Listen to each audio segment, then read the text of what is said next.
siguro it will take 15 to 20 minutes pa, no, to take off, sabi nung captain, kasi may air traffic. I think pang 5 kami magte-take off. So, yun, intay-intay lang.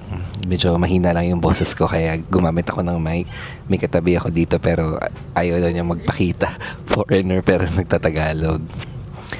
And actually, pupunta kami ngayon ng Japan, particularly sa Osaka, no? And ang arrival namin ay sa Kansai International Airport.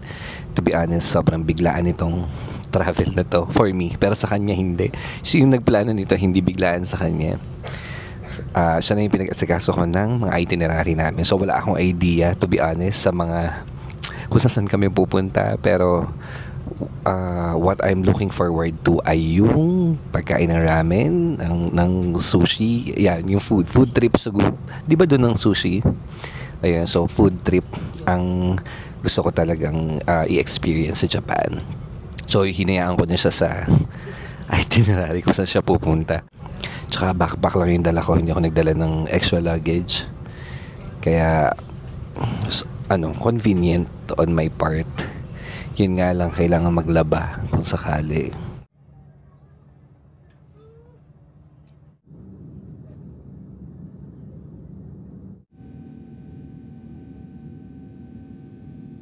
So ayun na nga, mid-flight na kami.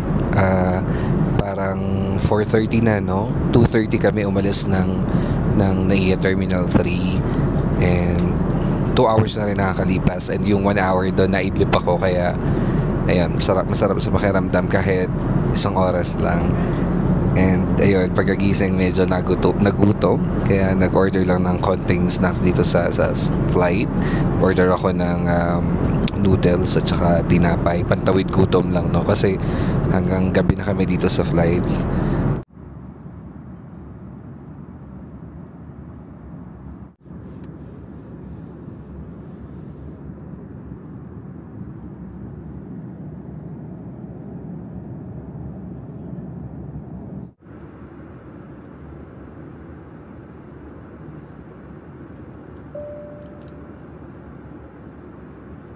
Pacific, enjoy stay at Kansai. We hope to see you again here.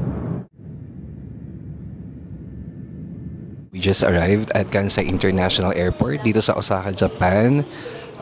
Mga 7:15 PM yun, no? Tapos, yan, pumili lang sa immigration. And then, okay na. Smooth lang naman. Mabilis lang naman. And then, nandito na kami sa baggage claim. Kukunin lang namin yung gamit nung kasamahan ko.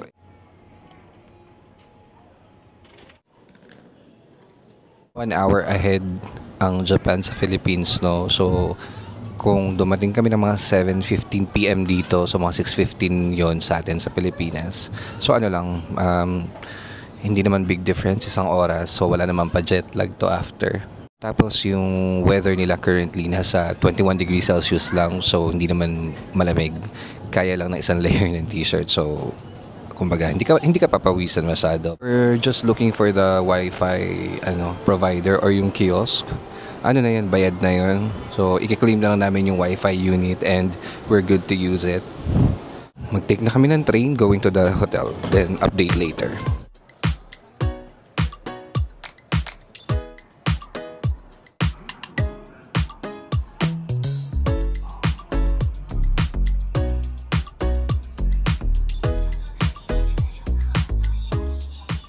Dito na kami sa train station, sa baba lang ng Kansai International Airport. Very accessible and medyo maingay lang dahil sa mga announcements. Pero, yun, malinis. Mukhang maganda naman maganda talaga yung train system ng Japan. Yun din yung mga naririnig ko. And I think mga 45 minutes pa kami mag-aantay ng tren namin going to our hotel. Pero okay lang. Naghahanap kami ng ATM. Kaso parang wala kaming nakita or na-overlook lang namin. Wala pa kasi kaming local money. Pero yun, siguro later na lang pagdating sa pag nakasettle na kami sa hotel, ayan, hanap kami ng ATM para makapag-withdraw na din kami ng pera and makakain na sa wakas. Please check your ticket and confirm your seat number.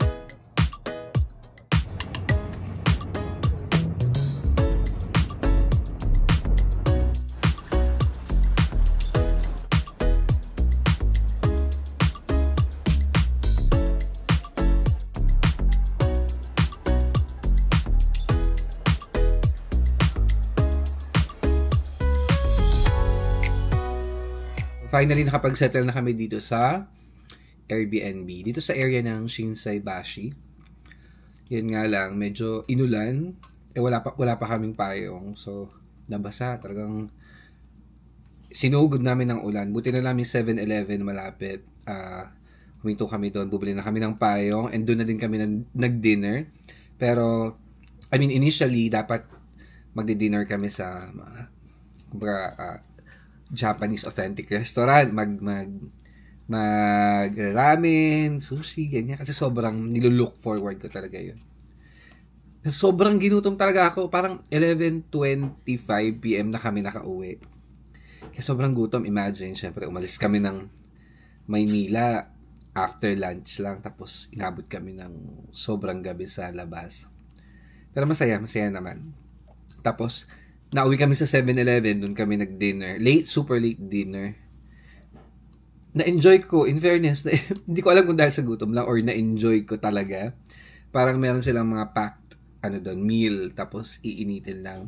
Yung kinuha ko ay parang, yun, karage, kasi syempre familiar ako.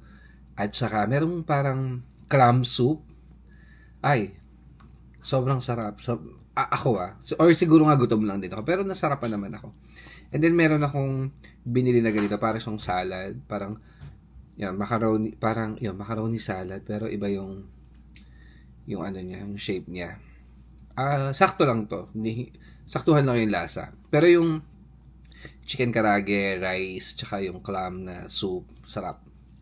And then, bumili lang din ako ng konting snacks in case ngayong gabi ay gutumin, then water. And ito lang yung Airbnb namin. Simple lang siya, pero decent and malinis. May laundry area, ganyan. May kitchen utensils, may ref, may microwave. Maayos, kumpleto, simple, maliit, simple, pero nandito na halos lahat. Kaya, yun. Nice. I think magiging maganda yung stay ko dito. Tapusin ko lang tong salad na to. Tapos, mag-quick shower. Tapos, higa na. Sarap matulog kasi sobrang pagod niya. Para bukas full of energy. Chill day lang din naman kami tomorrow. Hawak naman namin yung oras namin, which is good. Ayoko rin ng maraming schedule. So, yun na lang muna. Till tomorrow. Bye-bye. Good morning. It's our second day here in Japan. Kagabi hindi na kami lumabas kasi late na and pagod na din. So, today, i-explore namin yung city or yung mga nearby attractions kung ano man ang meron dito. Kasi hindi talaga ako familiar. Yung kasama ko yung naggawa na itinerary. Pero first things first, ramen, sushi, maki, yung mga yan. Ito yung neighborhood nung Airbnb na tinutuluyan namin. Tahimik, malinis. Yan. So, lalakarin lang namin papuntang train station. Going to... Saan tayo pupunta? Dotonbori. Yun. Doon na rin kami magla-lunch. Ano na, it's around... magto-12 na, no? Magla-lunch time na. Kaya tamang-tama lang. Napasarap tulog namin eh. So, we will see kung ano ang... meron sa Dotonbori. Actually, na-research na niya. Ako na lang yung may hindi alam. Siya. Kito, may parang flower shop dito. Yung weather ngayon, medyo cloudy. Na-enjoy ko naman yung medyo malamig na simoy ng hangin. Siguro mga nasa, 22. So, hindi ka rin papawisan. Okay lang maglakad. Parang saktuhan lang din naman tong itsura ng neighborhood. Ang kinaiba lang talaga sa atin ay mas malinis talaga siya. Tapos tahimik. Walang masyadong noise sa tenga at saka sa mata. I love the greens within the city.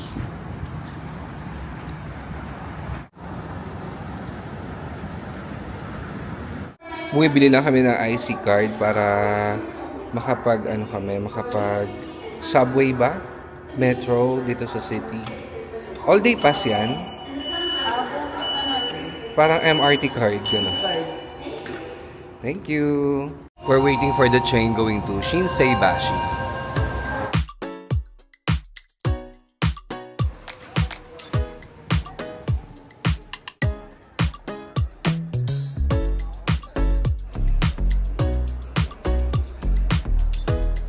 Nag-window shop din tong kasama ko. Well, actually, balak niyang mag-shopping. Nakatingin na siya sa Ralph Lauren. Kaya punta daw siya ng ano. Watsons. Ang daming tao dito sa Shinseibashi Shopping Center. Sabi nung kasama ko, especially daw kapag gabi, mas maraming tao. Pero ngayon, parang ano na eh, crowded na siya for me. Halatang halata na ano, na tourist spot siya or puntahan siya ng mga turista nga kasi ang dami ng nationalities na halo-halo na nandito.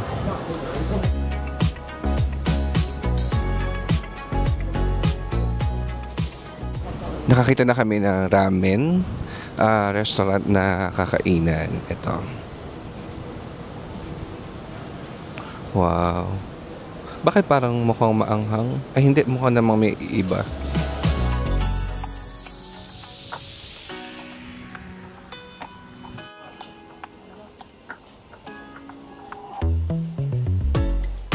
Ayun, kain muna kami before we start the day officially, like yung paglakad ako, paglibot-libot at magsha-shopping daw itong kasama ko. Kanina, nagtitingin na siya ng shoes. Pero sabi niya later daw kasi para mas may gana siyang mamili.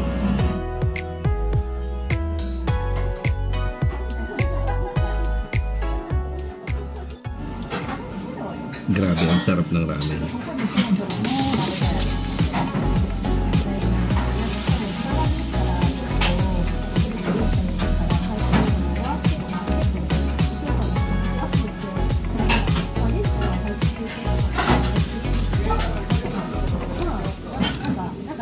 Kaya akong kumain ng ganito, whole week.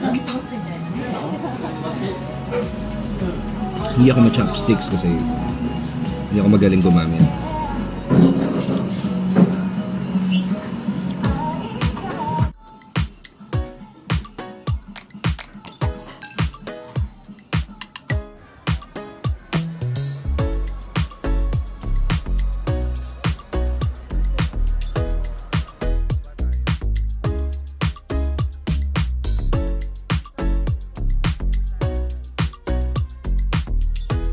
Nandito na kami sa Dotonbori. Then meron ditong parang tourist spot.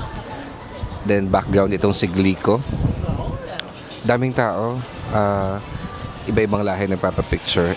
Ito lang din yung pinuntahan nung kasama ko dito para makapag-take ng picture.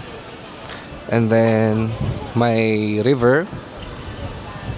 Hindi siya ganun kalinaw pero mukhang malinis naman. Wala namang mga basura na naglutang.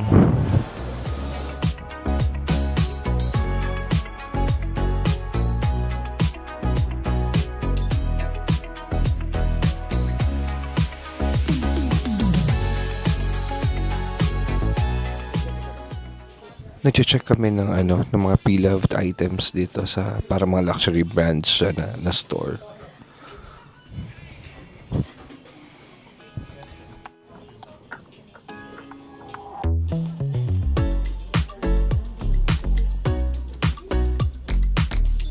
Nakita ka na? Prada? 1794 pesos? Kunin mo na.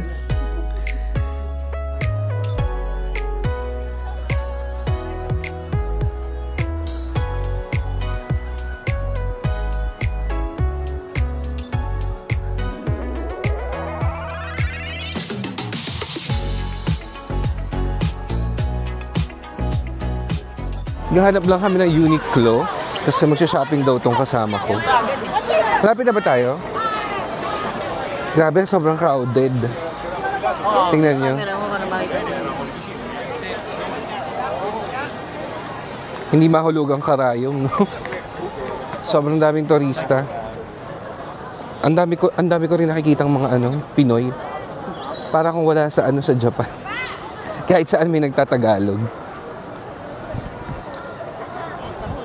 Stop.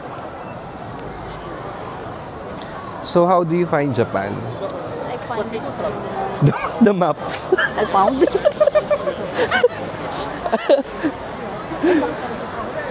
Uy, stop pa. Bawal. Bawal tapos sumunod naman ako. Magkano ba kaya ang willing ka iwaldas? 5K. O pwede na yun, makakabili ka na nun ng medyas, tsaka underwear. Kanina doon sa may thrift shop, may nakita kaming Hermes tote bags. Buti na lang hindi ako nabudol. Umalis kami agad kaya hindi nakabili. God is good. Iniwas niya ako sa gastos. Anong store to? Laruan? Gashapon. Parang mga nasa bola na laruan, ganon? Ayan yung mga laruan niya.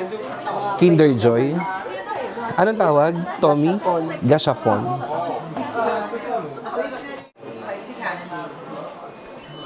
Insert your coin.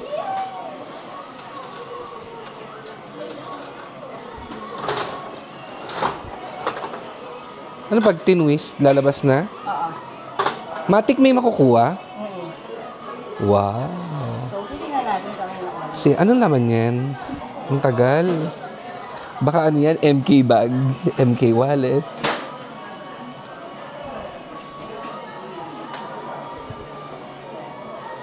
Masaya ka dyan? Oo. Kinakain ba yan? Keychain. Wow. Ito siya. Nakatuwa naman kung gano'n. So, ilan makukuha mong ganyan? Per hulog, ilan? 300 yen.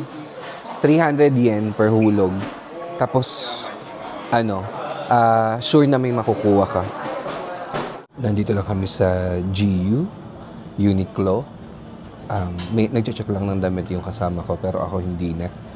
Wala na kasing extra space sa luggage, kaya hindi na rin ako pwedeng bumili ng additional pang gamit, damit, or kung ano pa man. Backpack lang kasi yung dala ko para convenient din kapag nagte-travel, especially kapag aakyat at baba ng stairs. So yun, hintayin ko lang siya dito. Stay lang ako sa isang corner habang ginagawa niya ang kanyang shopping haul.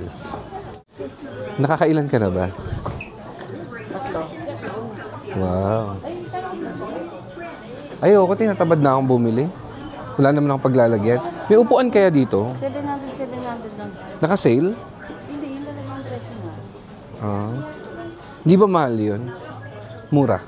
Mura yung ganun. So, sa Pilipinas to, 1. May GU ba sa Pilipinas? Wala, Uniqlo nga ang katumbas mo. Okay. Tapos na siya mag-shopping sa GU tsaka sa Uniqlo. Ngayon, naghahanap lang kami ng coffee shop nearby. Gusto ko kasing mag-relax lang kasi nakaramdam ako ng pagod tsaka antok kanina. Sobrang pagod. Yung mga paa ko sumasakit na, so it comes with the age. pero tanggap ko naman yun. So, yun. Lumiko lang kami sa isang kanto mula dun sa ano yun? Shinsaibashi na shopping center. Nagbiglang liko kami sa isang kanto dito. Naghahanap kami ng mga local coffee shop or restaurant para yun, mag-spend at least an hour, papahinga lang. So may nakita kaming smoking area sa labas. May bench, kaya naupo muna kami. Siguro spend lang kami dito ng mga 5 minutes, ganyan.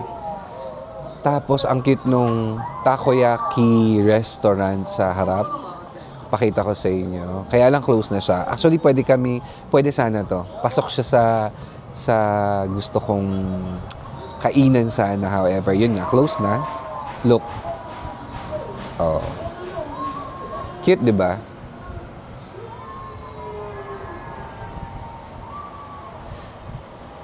Parang whole day, gloomy yung weather. No? Mula pa kanina. Though hindi naman umuulan, ano lang siya, cloudy. Pero nagbabanta ang pag-ulan. Ito nasa likod namin na to, hindi naman siya yung traffic na, as in traffic na siksikan. Meron lang traffic light sa tabi. Kaya may mga nakahintong sasakyan. Di ba sumakit paa mo? Ako din, sakit. Mamaya, magpapahid ako ng kating ko o kaya efficacent oil. Gusto ko tong ano na to, stretch na to, yung area na to kasi ano siya, local yung dating. Oo, no? Parang ramdam mo yung kahit city center siya, ramdam pa din yung culture ng ano, parang old Japan vibe pa din.